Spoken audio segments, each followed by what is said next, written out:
성도 여러분, 저는 오늘 이 본문을 가지고요, 이번이 아마 3주째 동안 설교하는 것으로 생각이 됩니다. 우리가 예수 믿고 구원받는 은혜는 차별이 없는 은혜입니다. 높고 낮은 차별이 없다는 것입니다. 귀하고 천한 차별이 없는 것입니다. 전 세계 모든 사람이 차별이 없는 것이 구원의 은혜인 것입니다.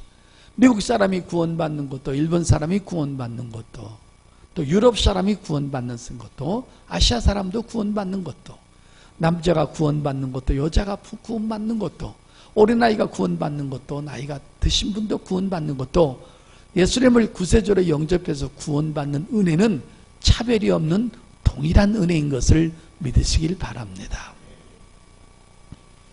그런데 구원의 은혜는 차별이 없지만 우리가 이제 우리의 수고의 모든 짐을 벗고 우리가 죽은 다음에 혹은 또 주님이 우리가 살아있을 때 오시면 우리가 전부 다 천국으로 끌어올림을 받아서 하나님 아버지가 계신 천국에서 영원 세세토록 살게 될 텐데, 문제는 구원받는 은혜는 동일하고 차별하지만 하늘에 올라가서 우리가 누리는 축복은 분명히 차별적이라는 것입니다. 제가 쉽게 여러분에게 설명 한번 해보겠습니다. 예수님 십자가에 달리실 때 두 강도가 같이 달렸는데 다행히도 한 강도가 예수님께서 숨이 끊어지는 그 순간까지 인류를 위해서 중보기도 하시는 그 아름다운 모습을 본 다음에 회개가 일어났어요. 그 뭐라고 그러냐면, 주님이 당신 나라에 가실 때 저를 좀 기억해 달라고, 나 지금 회개합니다. 나 죄인인 것을 고백합니다. 주님을 내 구세주로 영접합니다 하면서 순간적으로 회개가 일어났을 때 우리 예수님께서 뭐라고 그랬냐면, 네가 오늘 나와 함께 낙원에 있을 것이다 라고 하면서 그의 회개와 그의 신앙 고백을 받아주셨습니다. 그래서 예수님 말대로 그 사람은 분명히 낙원에 갔으니까 천국에 간 것이 인정된 것입니다. 자, 그런데 그는 마지막까지 무슨 짓을 하다가 구원을 받았나요? 마지막까지 못된 짓 하고 강도짓 하고 하나님 섬기지 않다가 맨 마지막에 죽는 숨이 깔딱깔딱 넘어가는데 그때 은혜 받아가지고, 주님 제가 죄인입니다, 주님을 내 구세주로 영접합니다 라고 고백해서 구원을 받았어요. 자, 그 강도는 천국에 갔을 때 상이 있을까요? 없을까요? 아무것도 한 게 없잖아요, 여러분. 그러니까 겨우 턱걸이 가지고 구원받았으니까 그 사람은 우리가 면류관 쓰고 다닐 때 그는 개털로 짠 모자나 풀로 된 거 있을 겁니다. 여러분, 그렇게 구원받아서 천국 가서 자기에게 돌아온 혜택이 전혀 없는 그런 구원을 여러분이 받으시겠습니까? 아니면 강도같이 구원받은 사람이 있는가 하면 그 사람이 과연 천국 가서 누릴 게 뭐가 있습니까? 안식일을 제대로 지켰습니까? 11조를 드렸습니까? 하나님을 위해서 헌신하기를 했습니까? 겨우 구원만 받은 초라한 입장이 될 것입니다. 그러나 아브라함이나 이삭이나 야곱이나 또 여러분 사도 바울 같이 마지막까지 자기의 건강과 자기의 재능과 자기의 신앙과 시간과 자기의 물질과 자기의 젊음을 오로지 하나님을 섬기고 복음 전하는 일로 쓰임받다가 천국에 갔는데, 분명히 구원은 차별이 없는 거지만 그가 하늘에서 누리는 상급은 분명히 차별적인 것을 우리가 분명히 알 수 있죠. 여러분, 제가 전번에 뭐라고 말씀드렸습니까? 하나님을 향해서 헌신하는 모든 사람들은 13절에 뭐라고 합니까? 아름다운 지위를 주신다고 하지 않았습니까? 지금도 여러분, 제가 늘 하는 말이지만 어떤 회사에서 가장으로 대우받는 거하고 상무로 대우받는 거하고 부사장으로 대우받는 거하고 또 사장으로 대우받는 거하고는 전혀 그것이 차별적인 것입니다. 봉급도 다르고 보너스도 다르고 퇴직금도 다르고 사람으로부터 대우받는 모든 것들이 다 다르다는 것입니다. 하물며 천국의 이치는 어떻겠습니까? 우리가 이 세상을 살아가는 동안에 아주 중요한 것들이 몇 가지가 있습니다. 목숨이라든지 건강이라든지 돈이라든지 학벌이라는 거 아주 중요합니다. 여러분, 그런 것들이 아무것도 없다면 얼마나 이 땅을 살아가는데 불편하겠습니까? 돈도 없고 건강도 없고 학벌도 없고 지식도 없고. 여러분, 그렇다면 이 세상을 살아가는데 얼마나 힘들겠냐는 거예요. 그러나 육적인 삶이라 할지라도 돈이 풍족하고 또 몸도 건강하고 학벌도 좋아서 어디 가서든지 일할 수 있고 그 사람을 반기고 환영한다면 그 사람은 육적으로 성공한 사람이라고 말할 수 있어요. 근데 돈도 없고 권력도 없고 학벌도 없고 건강도 없다면 어디 가서라도 초라하게 살 수밖에 없는 거죠.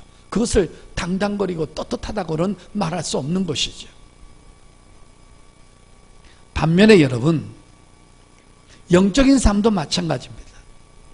우리 하나님을 섬기는 하나님의 자녀들에게 있어서 가장 당당하고 나를 정말 행복하게 만들어주고 내가 믿음 생활을 하고 이 세상을 살아가는데 나에게 큰 힘을 갖다 주는 것이 바로 믿음이라는 힘입니다. 그러니까 예수 믿는 사람한테 가장 큰 재산은 바로 믿음의 힘이라는 겁니다. 성도 여러분, 믿음은 두 가지 믿음이 있습니다. 첫째는 무슨 믿음이냐면 예수 그리스도를 구세주로 받아들이는 구원받는 믿음이 필요합니다. 예수님을 구세주로 영접하지 않는 사람은 죄사함을 받을 수 없고 구원받을 수 없어요. 예수님을 구세주로 영접하는 순간에 어떤 일이 벌어지느냐? 내가 하나님 앞에 나아갈 수 있어요. 또 하나는 하나님께서도 우리에게 오실 수가 있어요. 그러니까 예수 그리스도를 구세주로 믿는 이 믿음은 내가 하나님 앞에 나갈 수 있는 길이요, 하나님이 나한테 찾아올 수 있는 길을 만들어주는 위대한 일을 만들어주는 것입니다. 천하 인간에게 예수 그리스도 외에는 하나님 앞에 나갈 수 있는 길이 없음을 믿으시기를 바랍니다. 그래서 예수님이 뭐라고 그러셨어요? 내가 곧 길이요 그랬잖아요. 내가 하나님께로 가는 길이고 하나님이 나한테 오실 수 있는 길이라는 거예요. 예수가 아니고는 내가 하나님께로 갈 수도 없고 하나님도 내게 오실 수가 없다라는 거예요. 그래서 구원받는 믿음이 필요합니다. 그 다음에 두 번째 믿음이 있습니다. 두 번째 믿음은 뭐냐? 하나님을 의지하고 하나님을 믿고 하나님을 따라가는, 그리고 하나님 앞에 헌신하는 믿음이 있습니다. 오늘도 여러분 교회에서 보세요. 겨우 구원만 받아놓고 하나님을 앞에 향해서 전혀 헌신하지 않는 사람이 많이 있잖아요. 예배만 나왔다가 집으로 가고 또 예배드리고 또 집으로 가고 예배드리고 밥 먹고 집에 가고 또 날짜 되면 또 오고 그러면서도 하나님을 향해서는 전혀 헌신하지 않는 요즘 말로 왔다 갔다 하는 신자들이 많이 있잖아요. 헌신에 대한 눈을 뜨지 못하는 거예요. 내가 하나님 앞에 헌신하면 나한테 어떤 상이 주어진다는 것을 모르는 거예요. 그러니까 믿음에 대해서, 헌신에 대해서, 부활에 대해서 전혀 관심이 없는 사람들이 있다라는 거예요. 그렇기 때문에 믿음은 구원받는 믿음도 필요하지만 하나님을 의지하고 하나님 앞에 헌신하고 하나님 앞에 상급받는 데까지 눈을 뜨는 믿음이 있다라는 거예요.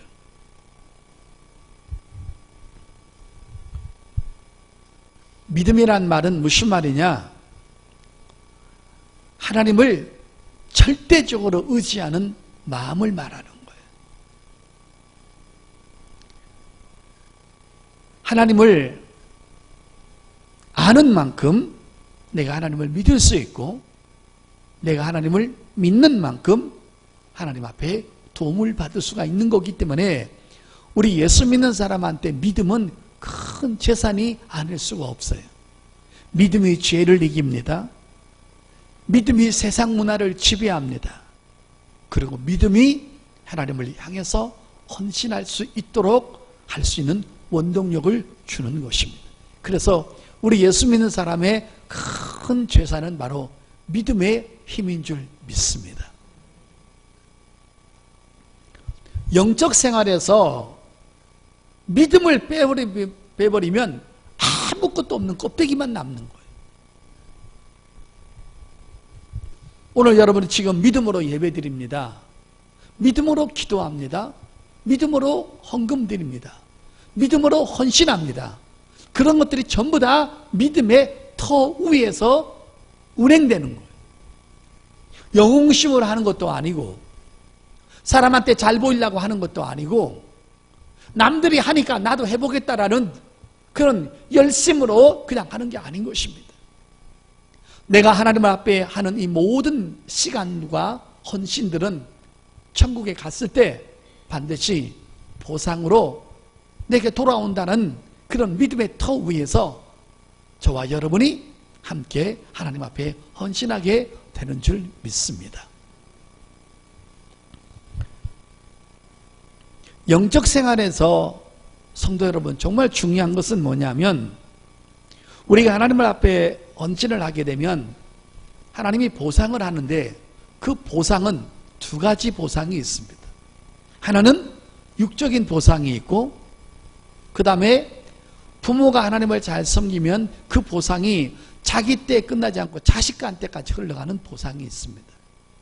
그 다음에 또 하나는 육적인 보상만 있는 것이 아니라 믿음의 보상이 있다는 것입니다. 영적인 보상이 있다는 것입니다. 우리는 여기까지 눈을 떠야 되는 것입니다. 여러분 우리가 이 세상을 살아가는 동안에 하나님께서 우리에게 주신 육적인 보상이 없으면 우리는 신앙생활 하기가 어려워요. 그때마다 하나님이 도와주시고 보상해 주셨기 때문에 우리가 여기까지 오게 된 것입니다. 여러분 보세요.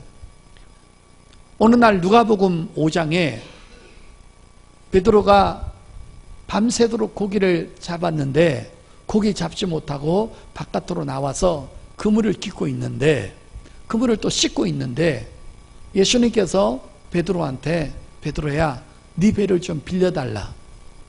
그래서 그 배에 올라가셔서 말씀을 전하셨죠. 그때 여러분 베드로 상태를 보세요. 베드로는 밤새도록 고기를 잡다가 못 잡았기 때문에 무지무지하게 피곤할 거예요. 날밤을 샌 거예요. 그러면 잠이 오겠어요? 안 오겠어요? 피곤하겠어요? 안 피곤하겠어요?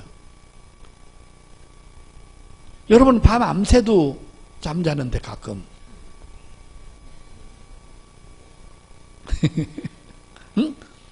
근데 베드로는 밤새도록 고기 잡았잖아요. 그러니까 날밤을 새었다고요. 근데 피곤해요? 안 피곤해요? 얼마나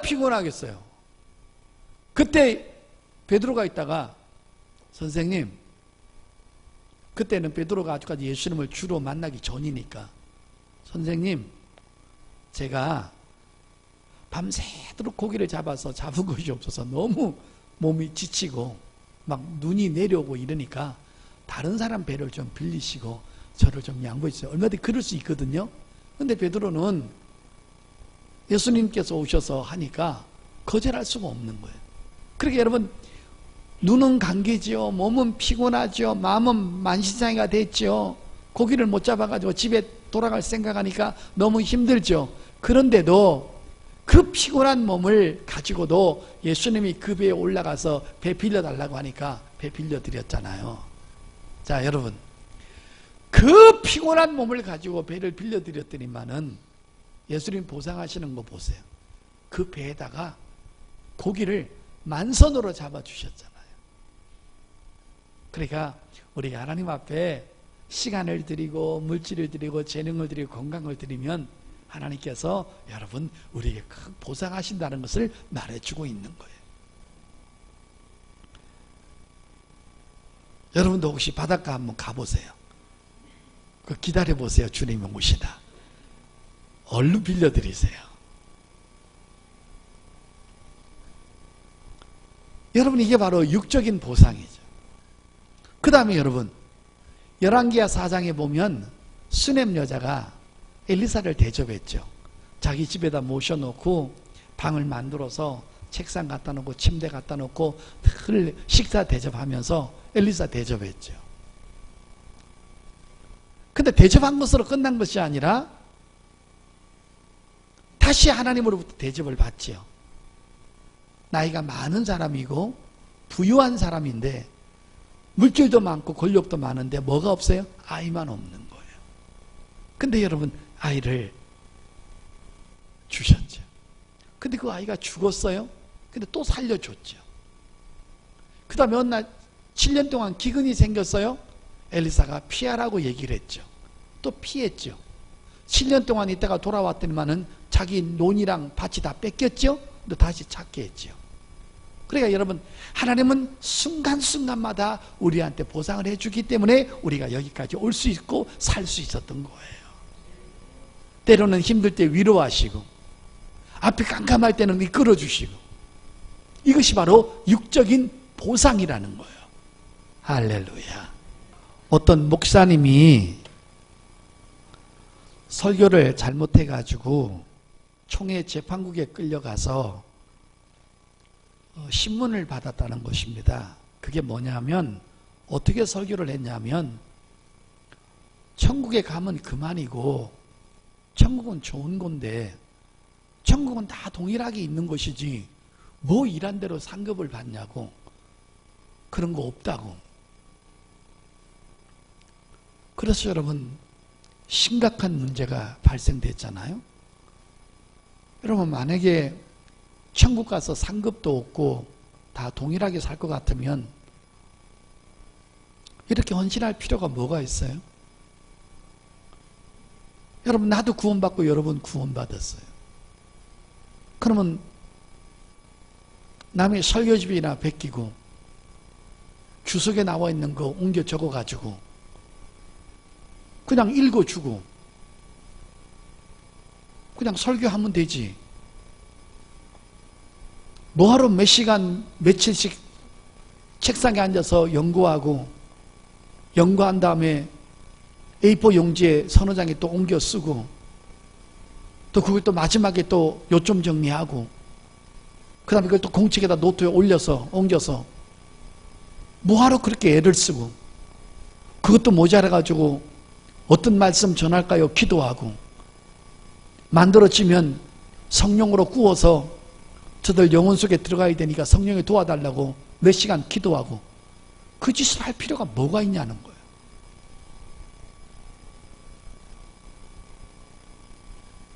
여러분, 성경학교 할 때 그냥 공과나 대충 사서 그냥 하면 되고, 그럼 뭐하러 교사들이 밤새도록 그림 그려야 되고, 그렇게 할 필요가 뭐가 있어요? 여러분이 전도할 필요가 뭐가 있고, 교회 와서 헌신할 필요가 뭐가 있냐는 거예요. 그래가지고 끌려가가지고 당신 신학교는 어디 나왔느냐, 당신이 어떻게 그런 근거로 그런 말을 하느냐. 이 성경에서 가장 많이 나오는 단어가 보상과 상이라는 단어고, 여러분 알다시피 마지막 요한계시록 22장 12절에 보라 내가 속히 오리니 각 사람이 행한 대로 상 주리라고 성경을 마감하고 있습니다. 맞습니까 여러분? 그 다음에 예수님이 오셔서 이런 말씀을 한 거 도대체 뭡니까? 자, 마태복음 10장 41절 42절 선지자의 이름으로 선지자를 영접하는 자는 선지자의 상을 받을 것이요, 의인의 이름으로 의인을 영접하는 자는 의인의 상을 받을 것이요, 또 누구든지 제자의 이름으로 이 작은 자 중 하나에게 냉수 한 그릇이라도 주는 자는 내가 진실로 너희에게 이르노니 그 사람이 결탄코 상을 잃지 아니하리라 하시니라. 아멘. 아니 도대체 그럼 이런 말은 뭐냐는 거예요. 냉수 한 그릇을 줘도 주의 사랑으로 그분에게 도움이 되기 위해서, 그분이 목마를까봐 믿음을 담고 감사를 담고 사랑을 담아서 드렸다면 냉수 하나라도 하나님께서 상을 잃지 않겠다고 예수님 말씀하셨는데 어떻게 그렇게 어처구니 없고 무서운 설교를 함부로 할 수 있냐 이 말.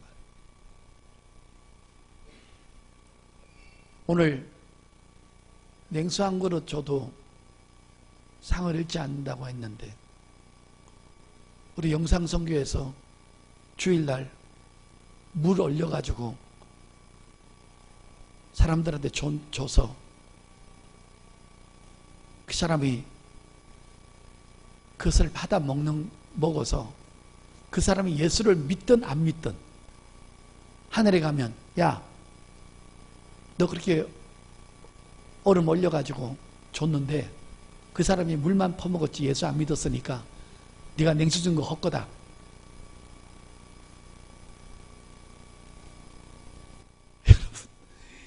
그 사람이 예수 믿으면 상이고 안 믿으면 헛거랄 것 같으면 우리가 뭐하러 봉사합니까 여러분?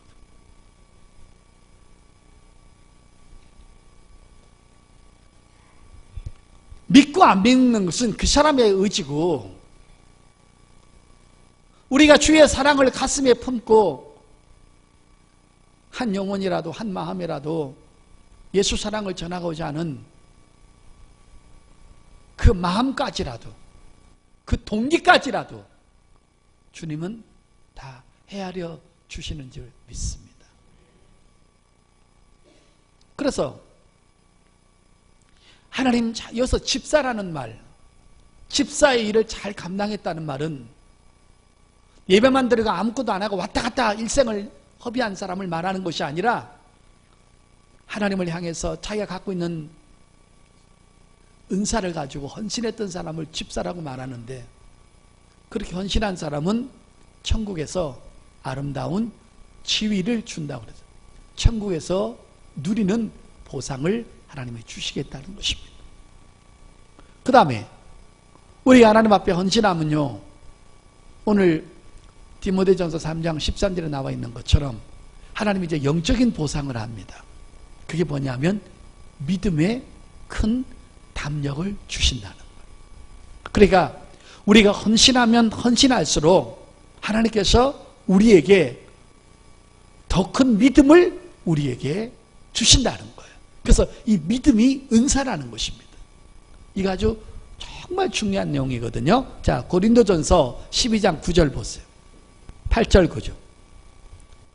어떤 사람에게는 성령으로 말미암아 지혜의 말씀을, 어떤 사람에게는 같은 성령을 따라 지식의 말씀을. 9절 잘 보세요. 다른 사람에게는 같은 성령으로 믿음을 그랬잖아요. 어떤 사람에게는 한 성령으로 병 고치는 은사를, 어떤 사람에게는 능력 행함을, 어떤 사람은 예언함을, 어떤 사람은 영들 분별함을, 다른 사람에게는 각종 방언 말함을, 어떤 사람에게는 방언 통역함을 주시나니 이 모든 일은 같은 한 성령이 행하사 그의 뜻대로 각 사람에게 나눠주시는 것이니라. 별의별 은사가 다 있는데 9절에 놓칠 수 없는 게 뭐요? 다른 사람에게는 같은 성령으로 믿음을 그랬다. 그러니까 믿음이 좋아지고 믿음이 견고해지고 믿음이 탄탄해지고 믿음이 커지는 것은 바로 하나님의 성령께서 운반하시는 믿음의 은사요 선물이라는 거예요.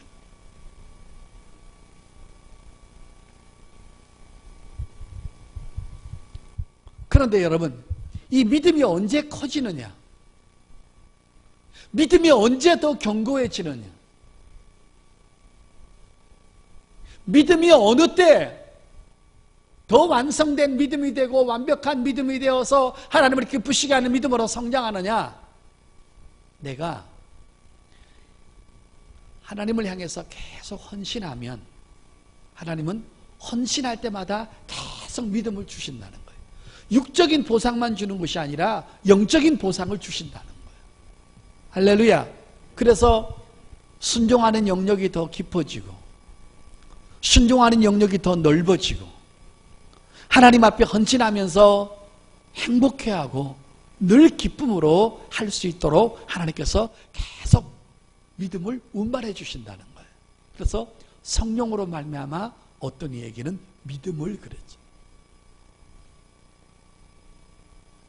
그래 여러분, 봉사를 아무것도 안 하면서 주여 내게 믿음을 주세요, 이게 안 맞아요. 코드가. 내가 주님 앞에 헌신을 계속하면 믿음의 은사가 나한테 오는 거예요. 왜냐하면 믿음의 은사라는 것은 하나님을 향해서 일을 하는 것이기 때문에. 그래서 어떤 사람은요, 믿음이 전혀 자라지 않는 사람이 있어요. 믿음이 성장하지 않는 사람이 있어요. 그런 사람이 누구예요? 겨우 주일날 평생에 딱 한 번만 나오는 거예요. 그러고는 아무 일도 안 하는 거예요. 저녁 예배 나올 줄도 모르고 수요 예배 나올 줄도 모르고 금요 철야 예배 나올 줄도 모르고 새벽 예배 나올 줄도 모르고 직분을 맡아서 일할지도 모르고 그런 사람이 교회 안에는 얼마든지 있어요. 도무지 믿음이 안 자라는 거예요. 하나님 앞에 드리는 것이 너무 아까운 거예요. 자기 차 바꾸고 집 사고 쇼파 바꾸고 놀러 다니는 것은 너무 기쁜데 하나님 앞에 대해서는 단돈 10,000원, 20,000원이 아까운 거예요. 그 사람이 배움이 짧아서 그럴까요? 성격이 못돼서 그럴까요? 아니에요, 여러분. 믿음의 은사가 오지 않아서 그런 거예요. 그래서 영적인 것은 내 힘으로 하는 것이 아니라 성령의 힘으로 한다는 말이 이런 데서 나오는 거예요. 할렐루야. 근데 여러분, 보기만 하면 화장실 청소하고 성전 닦고 시간만 나면 전도하려고 그러고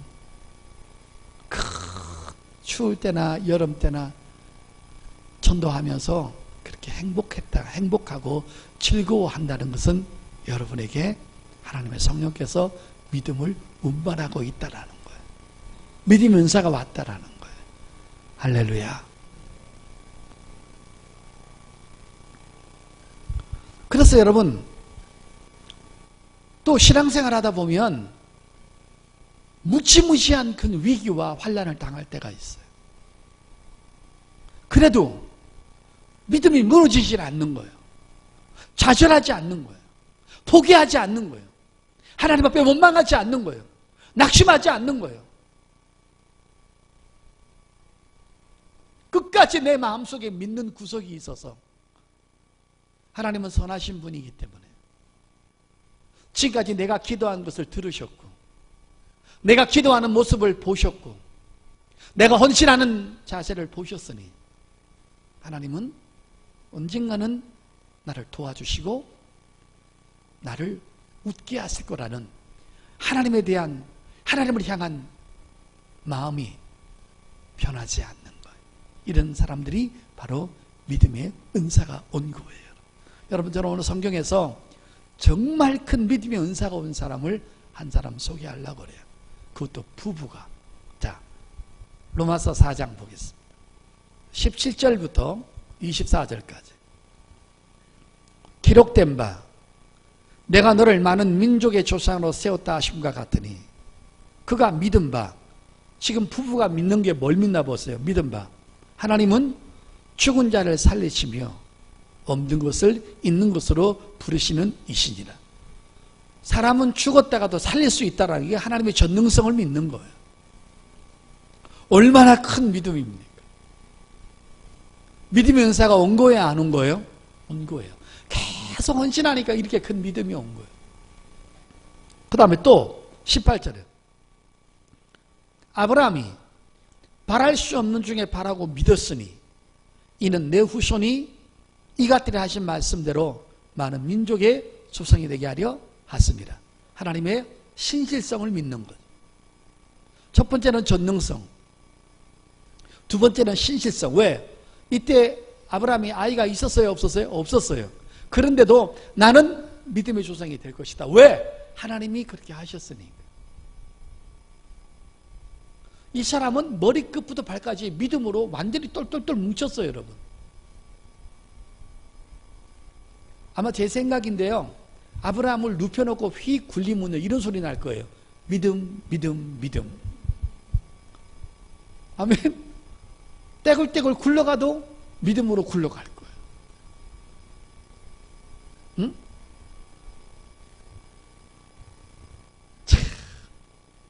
그 다음에 19절이요. 그가 100세나 되어 자기 몸이 죽은 것 같고 사라의 태가 죽은 것 같음을 알고도 믿음이 약해지지 아니하고, 경세가 끊어지고 생리가 끊어지고 뭐 여러 가지 불가능한데도 애를 놓는다는 거예요. 그래서 뭐라고 했어요? 믿음이 약해지지 않았다는 거예요. 할렐루야. 살아도 굴리면 믿음하고, 앞에서 아브라함 영감이 믿음하고 굴러가면 사라는 가면서 나도 하고 갈 거예요. 어쩌면 부부가 이렇게 믿음이 좋을까요, 여러분? 그래서 믿음이 있는 사람끼리 결혼하면 믿음이 두 그릇이 되는 거예요.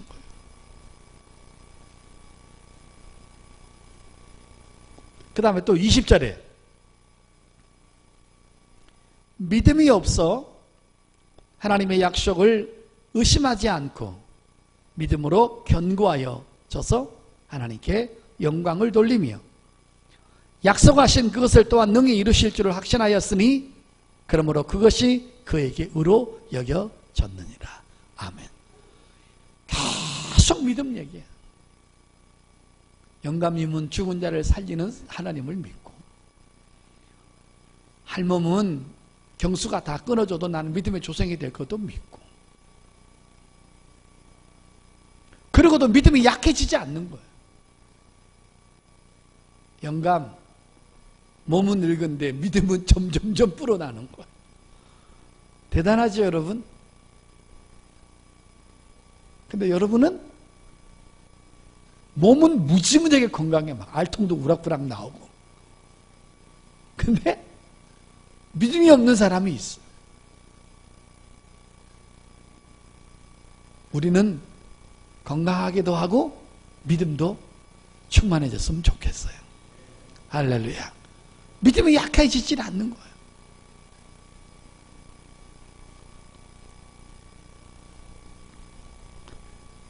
성도 여러분, 그래서 우리의 제사는 믿음이기 때문에 가장 제상 목록 1호가 믿음이기 때문에, 보세요. 믿음으로 제사 안 받죠? 믿음으로 구원 받죠? 믿음으로 성령 받죠? 믿음으로 봉사하죠? 믿음으로 기도하죠. 믿음으로 상급받죠. 믿음으로 은사가 오는 것을 믿죠. 그 믿음으로 사랑해. 그러니까 우리의 제사는 믿음이라 이 말이에요. 근데 믿음을 분실했다고 생각을 해보세요. 껍데기만 남는 거예요. 그래서 뭐라고 그랬어요? 마태복음 5장에 소금은 귀한 것이나 소금이 맛을 잃어버리면 밖에 버리워져 밟힐 뿐이니라. 여러분, 그 소금이 바로 믿음을 말하는 거예요. 믿음을 가지고 열심히 하나님 앞에 헌신하시길 바랍니다. 친한 친구가 시험 들었다고 의리 지켜주느라고 같이 시험 들지 마시고,